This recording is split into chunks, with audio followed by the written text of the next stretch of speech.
Hi, my name's Tracy and welcome to my channel. Today this video is all about nail stamping. So I'm going to go through how to stamp your nails perfectly every time. If you're like me, when I first tried to do it, I couldn't get it to work and I thought, what am I doing wrong? It's just not working. And then I figured out how to do it. So if you follow these steps, you'll get perfect stamping every time. The steps to follow when doing the stamping is, before you stamp, make sure your actual stamper's clean.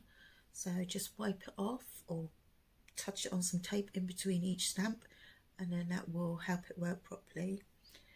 Make sure your plate is clean, so wipe that down after every stamp. And then the next thing, most important thing, is to make sure you are using stamping polish. Not normal nail polish, but stamping polish.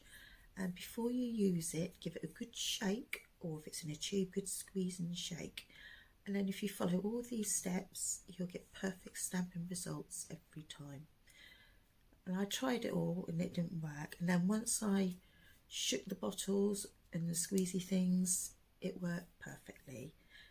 So sit back, relax and watch my video of me doing stamping. Thank you.